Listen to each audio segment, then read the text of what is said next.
नाज़रीन, रुपया पैसा में आपको खुशामदीद कहते हैं। मैं हूं अली नासिर और आज के दिन की मुनासबत से इब्तिदाइया दूंगा। बात कुछ ऐसी है जनाबे वाला कि हमारे मुल्क की हिफाजत, हमारे मुल्क के दिफा के लिए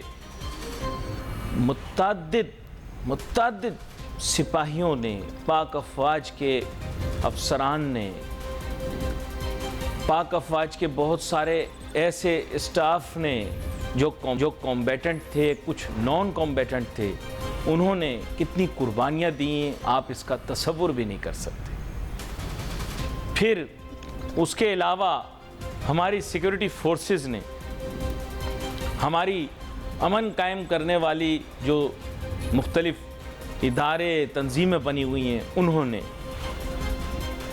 पिछली 3 दिहाइयों में जो कुर्बानियाँ दी हैं, वैसे तो 75 साल से हमारे मुल्क के अंदर ये सिलसिला चल रहा है, लेकिन उन कुर्बानियों के लिए उनके शुक्रगुजार हैं हमारे अहले वतन।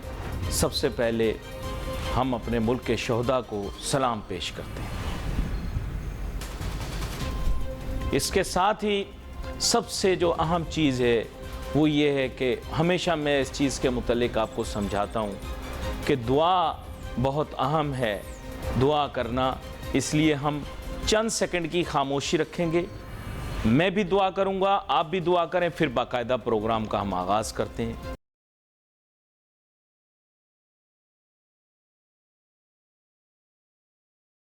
अब आगे चलते हैं और ये बात आपसे मैं कहना चाहता हूँ कि आज के दिन की अहमियत को समझें। एक मजबूत दिफा ही मुस्तकबिल में हमारे मुल्क की मईशत को भी मजबूत कर सकता है, माशरत को भी मजबूत कर सकता है, सियासत को भी मजबूत कर सकता है। रियासत की इकाइयों को आपस में जुड़ना पड़ेगा, मिलना पड़ेगा, एक साथ चलना पड़ेगा। ये दिन आजकल की हाईली पोलराइज्ड इन्वायरमेंट में और ज़्यादा अहमियत रखता है। कोई इस वजह से कह रहा होगा आज के दिन के एहतराम का क्योंकि वो मजबूर होगा कि वो कहे, लेकिन मैं मजबूर नहीं, क्योंकि मैं एक मुहिब वतन शख्स हूँ और मैं महसूस करता हूँ कि इसमें मजबूरी का तो उनसर है ही नहीं। ये तो दिल से बात निकलती, ये तो दिल से की जाती है बात। और आप देखें कि मैं इस वजह से आपसे जिक्र कर रहा हूँ इस बात का, क्योंकि हमारे मीडिया के लोग बहुत सारे ऐसे हैं जो चंद दिन पहले कुछ और राग अलाप रहे थे, लेकिन अब जब उनके बाजू को पकड़ के ज़रा सा मरोड़ा गया तो उनके दिल में मोहब्बत पैदा हुई रियासत की। मैं उन लोगों में से हूँ जिन्होंने शुरू से रियासत का एहतराम किया है, अफवाज का एहतराम किया है। इस चीज़ की निशानदेही बार बार प्रोग्रामों में की है कि मीडिया को भी अफवाज और हमारे दिफाई इदारों का एहतराम करना चाहिए, क्योंकि देखें ये ऐसे इदारे हैं जिनके मुतालिक आप बैनुल अक़वामी सतह के ऊपर भी ज़्यादा देखें किसी मुल्क में भी तनकीद नहीं हो रही होती। और ज़ाहिरी बात है हर एक ने अपना एक किरदार रखा हुआ है इस मुल्क के अंदर, और हर एक का एक किरदार है भी।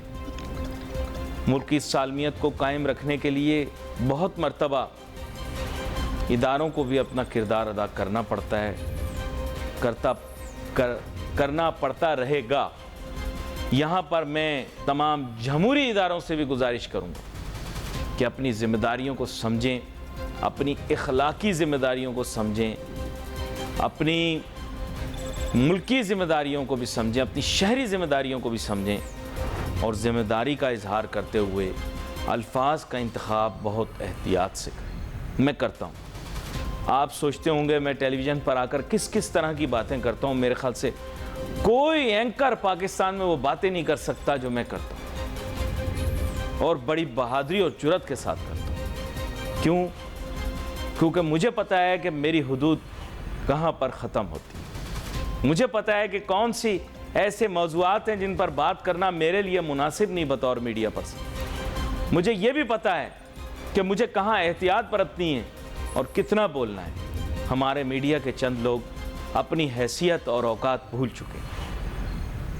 मीडिया की आज़ादी बिल्कुल होनी चाहिए, हमेशा मैंने आवाज़ उठाई, हमेशा मैंने मीडिया की आज़ादी के लिए, हमारे चैनल ने हमेशा सहाफ़त की आज़ादी के लिए काम किया। लेकिन मैंने फिर यही कहा कि इखलाकियात के उसूल, वज़ा उसूलों का एहतराम करना ज़रूरी, आइन का एहतराम करना बहुत ज़रूरी। और जैसे मैंने कहा कि आज हम दिफाई इदारों के एहतराम के अंदर प्रोग्राम कर रहे हैं और शहदा को सलाम पेश कर रहे हैं, इसी तरह मेरे ख़्याल से हमें इस चीज़ को भी समझना चाहिए कि हमारे और भी जो रियासती इदारे हैं उनका एहतराम भी हम पर लाजिम है, पार्लियामान का एहतराम भी लाजिम है, अदलिया का एहतराम बहुत ज़्यादा हमें करना चाहिए।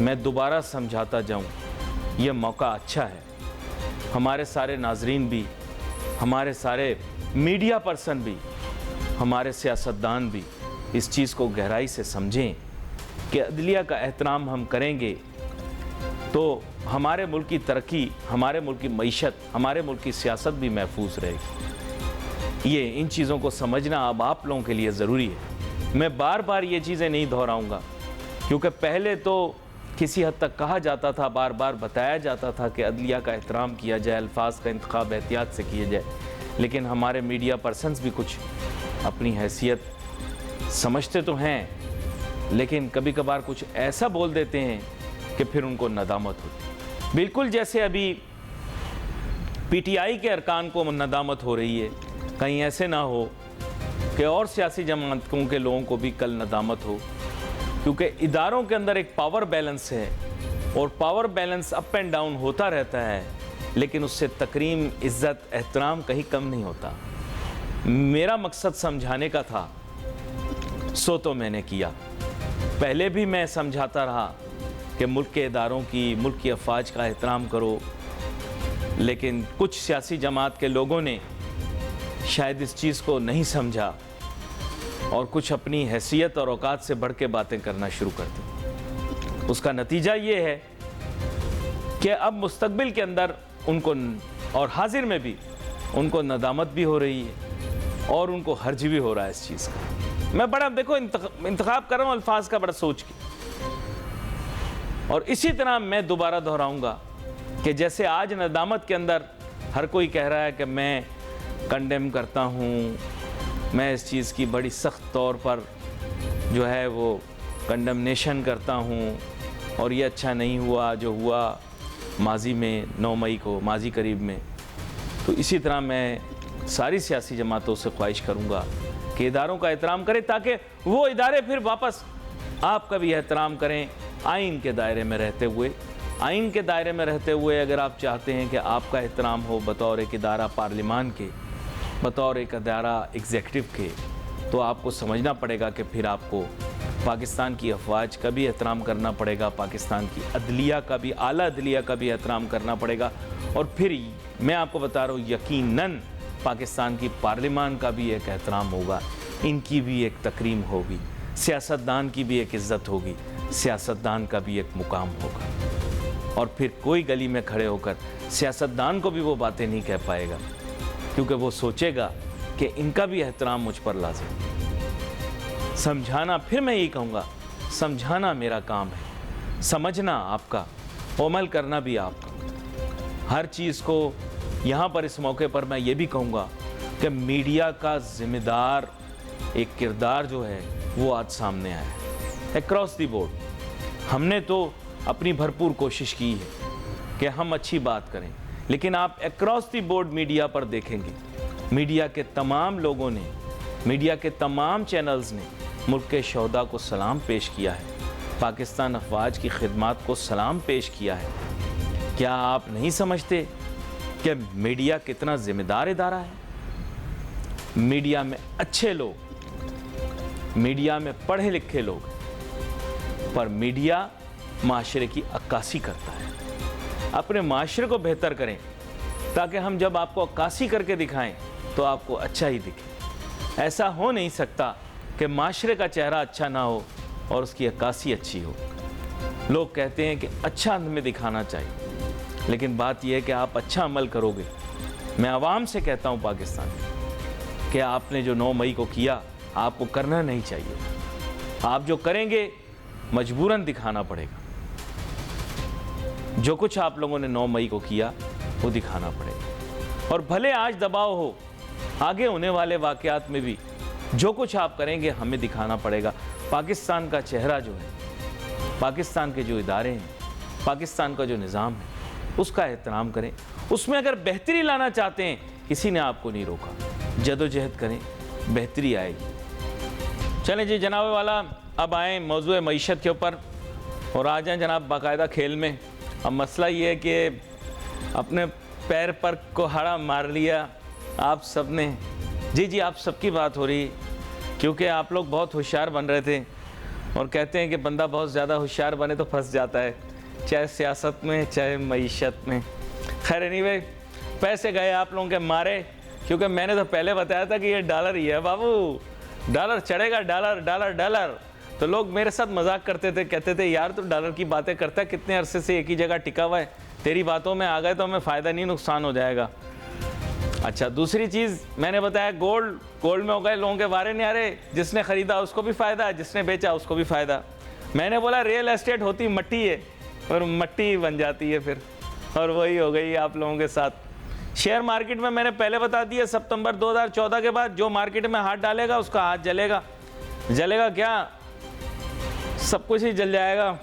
तो अब बचा कुछ भी नहीं। पता ये लगा अभी कैलकुलेशन जो पिछले हफ्ते की थी भाईजान, वो कैलकुलेशन भी अब गलत हो गई। अब मेरे ख्याल से 20 सेंट भी शायद ना हो अगर आपने डॉलर इन्वेस्ट किए। $1 इन्वेस्ट किया था 2017 में, तो शायद अब उसके 20 सेंट भी नहीं बचे। खैर मेरे साथ बहुत ही अहम मेहमान शामिल गुफ्तगू हैं जनाब ज़फ़र मोती साहब, बहुत अहम उहदों के ऊपर फाइज रहे हैं स्टेज के अंदर भी।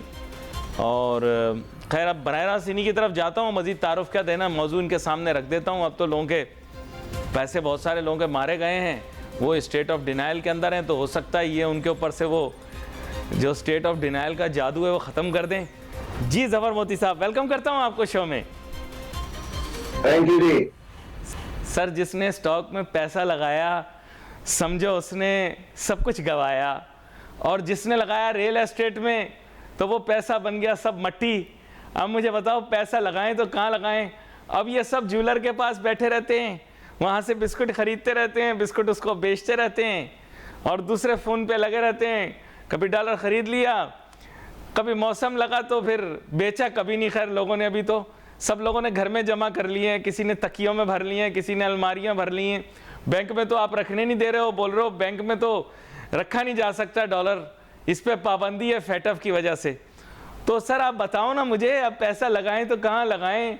अब वो मुझे याद आ गया, वो एक मैंने नेटफ्लिक्स में सीरीज़ देखी थी, उसमें पाब्लो ने क्या किया था, बच्ची को सर्दी लग रही थी, उसने पैसों को आग लगा के थोड़ा बहुत उसको गरमाइश दे दी अपनी बच्ची को कि भाई ये सर्दी लग रही है, चल तुझे गर्मी के लिए मैं इन पैसों को आग लगा देता हूँ। तो सर अब तो ऐसा ही लग रहा है कुछ, क्या कहते हैं आप?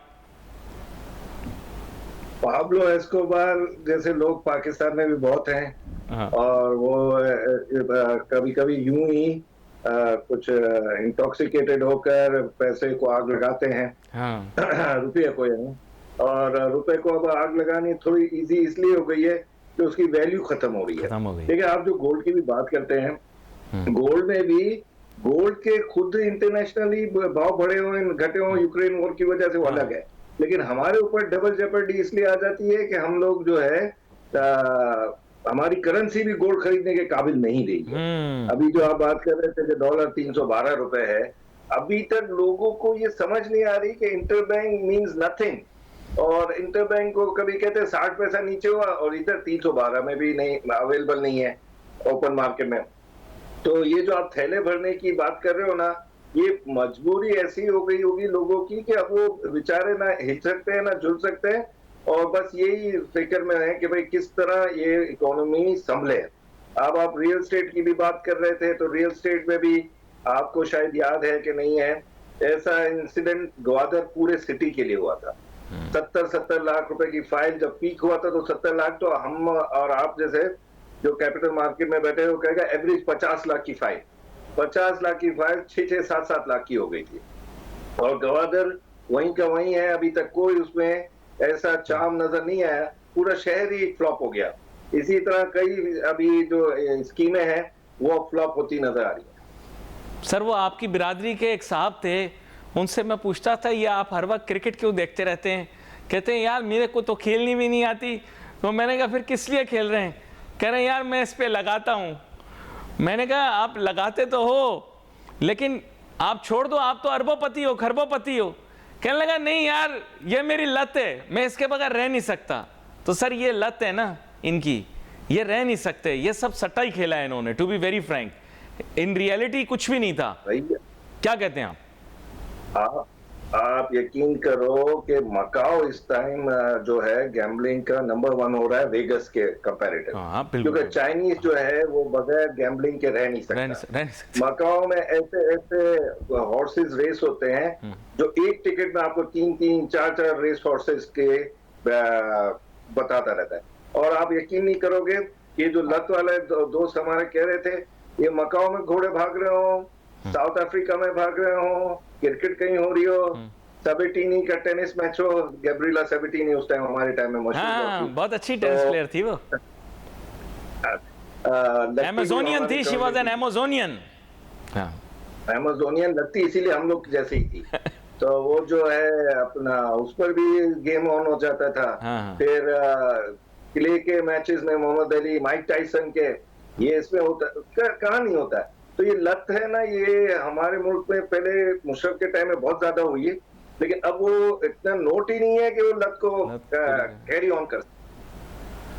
लेकिन अब क्या होगा, ये जो लाइक यू सेड कि लोगों ने फाइल्स पे, माजी की भी आपने जिक्र किया, लेकिन people have bought so many files and all of them have, I won't say turned to dust. There will be a time when it may rise, but right now they'll have to sit on it na for a long while. But money is wasted. This capital was for the development of this country. We wasted it in an asset that means nothing. ये जो बताओ ना, वो आप काम पे लगा देते कहीं, put it in the right direction. भाई वो लास्ट हुकूमत ने बाकायदा कंस्ट्रक्शन और ये हाउसिंग स्कीम को प्रमोट किया, और वो जो प्रमोट किया तो उसमें ये हुआ कि सब इसी तरफ चले गए। अब वो उधर कहते हैं ना every Tom Dick and Harry, तो वो इस सट्टे को समझ नहीं सके। और ये जब सट्टा ऑन हुआ था तो लिटरली वो जो बच्चे थे 25-30 साल के, वो मोटरसाइकिल से डायरेक्ट लैंड क्रूजर पे पहुंच गए। बिल्कुल बिल्कुल। लेकिन अब वो वापस जा रहे हैं। और मैं कई लोगों को कहता हूं कि ये जब अगर खुदा ना खास्ता और नीचे गया है ना, तो जो धमाके रियल एस्टेट के होंगे ना, वो कंपैरेटिवली स्टॉक के, कपड़ा मार्केट के, जोड़िया बाजार के, वो कुछ भी नजर नहीं आएंगे जो धमाके रियल एस्टेट में होंगे। देखें, आप मार्केट को वॉच करते हैं, मैं आपसे पूछना चाहता हूं कि अगर इसमें लिक्विडिटी क्रंच आ जाता है, पीर बाबा की हाउसिंग सोसाइटी बन रही है शहर से थोड़ा सा दूर, लोगों ने ग्रे स्ट्रक्चर खड़े कर दिए, पता तो आपको भी है बगैर नोटू का कोई काम होता नहीं है, आपका सरिया पहले किस रेट पर था, अब किस रेट पर है। Are you trying to tell me the builder is going to pay from his own pocket to pay for the 3 times construction escalation which has taken place? आपके ख्याल से क्या, can you not see the future that these people will not be able to deliver? Writing on the wall है, इसीलिए तो परेशानी हो रही है कि भाई ये जो झगड़े अब चलेंगे वो डेवलपर और जिन्होंने बुकिंग की है, जो ये हाँ, अब वो बुकिंग वाले कहते हैं कि आप छत डालो तो दूसरी किस्त लो, और ये कहते हैं कि आप पैसे हमको थोड़ा ज्यादा करके दे दो तो हम छत डाल देते हैं। अब ये जो टसल है ये छत डलवाने की, ये 2 लाख पर तक भी बर्दाश्त थी, 3-3.25 लाख रुपए में बर्दाश्त ही नहीं है। और जो इम्पोर्टेड लोहा दुबई में मिल रहा है 1.5 लाख का, और यहाँ वो लोग कहते हैं कि हम उधर के ही पैसे से ही मंगा लेते हैं, और गवर्नमेंट को भी 50,000 रुपया पर टन हम देने को तैयार हैं, लेकिन गवर्नमेंट कोई किस्म का इंपोर्ट एसेंशियल आइटम भी नहीं करने दे रही। तो यही जो डॉलर की जो इस वक्त है, आज सीजन शुरू है, इसके साथ ही डॉलर बढ़ा है ओपन मार्केट में, तो ये तकलीफ ही इसीलिए है कि ये जो अपना इंपोर्ट बिल्कुल रुका हुआ है, और जब एसेंशियल चीजें इंपोर्ट के लिए नहीं होंगी, कंस्ट्रक्शन मटेरियल ही नहीं होगा, तो जाहिर है झगड़े होंगे। I think Pakistan miss the bus, हमें अपॉर्चुनिटी मिली थी लेकिन हमने मिस कर दी। अच्छा, एक और बड़े मजे की आपको बात बताता हूँ, कराची में जब मैं आता था, बिजनेसमैनों से मिलता था, तो it was like half and half. अमीरों के चौंचले थे प्लॉट लेना, जो आम मिडिल क्लास थी उसमें बहुत सारे लोग स्टॉक भी ले लेते थे, कोई सेविंग स्कीम में भी लगा देता था, कुछ लोग जेन्युइन बायर होते थे, क्योंकि ज़्यादातर लोग जेन्युइन बायर होते थे, क्योंकि जो आपके मुतवस्सित तबके के लोग होते हैं, क्योंकि you see they couldn't buy so many and but you know now because of the absence of the stock market as an active avenue of investment, all the money has flowed into real estate, अच्छा, यानी अब ये Avenue of investment जो stock exchange का है, चूंकि ये lucrative नहीं रहा, तो फिर सारा मनी फ्लो कर गया रियल एस्टेट में, जिससे मुल्क को बहुत ज़्यादा नुकसान हुआ। मैंने ज़फ़र मोती साहब आपसे पहले भी कहा था, वैसे आज फिर दोहराऊंगा, मार्केट को आप गिरने दो प्लीज़। जो इसकी रियल वैल्यू है ना, जैसे डॉलर की रियल वैल्यू के लिए तो आप कह रहे हो फ्री मार्केट प्रिंसिपल ये वो, सर ये जो लोग शेयर रोक के बैठे हुए हैं ना कि मार्केट को किसी तरह ये सहारा नहीं दे रहे, ये मार्केट को नुकसान पहुंचा रहे हैं। मार्केट को थोड़ा गिरने दो। आपने पहले भी देखा मार्केट गिरी। मैंने तो यही जो ये दिखा रहे हैं स्टॉक एक्सचेंज के इमेजेस के अंदर, मैंने तो 2008 में मैंने पथराव भी देखा। यहाँ पे क्या फ़र्क पड़ा? कुछ अरसे में बाउंस बैक। जो लोग बिलियनियर्स थे, ट्रिलियनियर्स थे, दे बिकेम हर्मिट्स। लेकिन मैंने 3-4 साल बाद उनको देखा कि they became rich once again, in fact much richer than they were previously, they became more diversified. अब मतलब मुझे समझ में नहीं आ रही कि वाई ये व्हाट इज द रिस्ट्रेंट। आप गिरने दो। पाकिस्तान की इकोनॉमी के बारे में पहले ही बहुत गंदी खबरें आ रही हैं। अब now no more stock exchange is the barometer of the economy. आप इसको गिरने दो ताकि प्राइसेस लुक्रेटिव हो जाएं, लोग री एंटर करें मार्केट के अंदर, दोबारा पैसा बनेगा। यकीन करो, अगर पैसा लगाने वाला नहीं होगा ना तो फिर मार्केट खाली रहेगी। ये क्या सन्नाटा दुकानों के ऊपर, दुकानदार माल भर के दुकान में बैठा रह के मेरी इन्वेंट्री बहुत ज्यादा है, ये क्या बात हुई? ऐसे नहीं करो आप लोग, जाने दो जी। देखिए, मैं आपको कह रहा हूँ, यकीन करो अली भाई कि अभी जो प्राइसिंग है ना वो बहुत लो है, रियलिटी में भी बहुत लो है। अब इससे नीचे अब क्या जाएगी? अब आप इससे मुआवजा कर लें कि पूरी पॉलिटिकल जो क्राइसिस है उसके बावजूद मार्केट जैसे रुक गई है। इतने बड़े क्राइसिस जब पहले आते थे तो मार्केट नीचे बहुत तेजी से जाती थी। अब इसका मतलब है कि मार्केट को अब जगह है कि किसी तरह पॉलिटिकल क्राइसिस का मेलो डाउन हो, खत्म हो, कहानियां खत्म हो, तो फिर ये मार्केट अब एक अपसर्ज देगी। लेकिन उस अपसर्ज के लिए जो एक चीज आप बिल्कुल भूल रहे हैं वो है कि फिक्स इनकम में भी बहुत पैसा चला गया। आप रियल एस्टेट की बात कर रहे हैं, फिक्स इनकम में ये है कि आप यकीन करें कितनी बैंकों के मैनेजर्स को डोर दिखा दिया गया है, उनकी छुट्टी कर दी गई है कि वो अकाउंट्स ला ही नहीं सक रहे जो जिसमें करंट अकाउंट में पैसे कोई रखे, क्योंकि करंट अकाउंट के पैसे जो होता है वो कहते हैं ना एक बैंक के लिए एक नफे की जगह होती है, लेकिन वो नहीं है। अब सब लोगों ने फिक्स इनकम में चले गए हैं, तो वो जो है उनको कहा गया कि भाई आप अपने जो ऑब्जेक्टिव्स हैं, जो आपको प्री रिक्विजिट्स हैं, जो आपको हमने वो दिए थे टारगेट, वो मीट नहीं कर रहे हैं तो आप छुट्टी करो। तो ये सिचुएशन है कि कई बैंकर्स फोन करते हैं और फिर हम कहते हैं भाई आप हमको अगर फिर करंट पे रखोगे तो ये जो हमें नफा मिलता है, जो इंटरेस्ट मिलता है, वो आप कहां से हमको दोगे अगर करंट सर? तो उनके पास कोई जवाब नहीं। देखो सर, कुछ तो कुहाड़ियां आपके खुद म्यूचुअल फंड इंडस्ट्री वालों ने भी मारी ना। देखो ये तो this is like cutting the, मतलब आप अब उसी शाह को काट रहे हो जिस पे आप बैठे हो।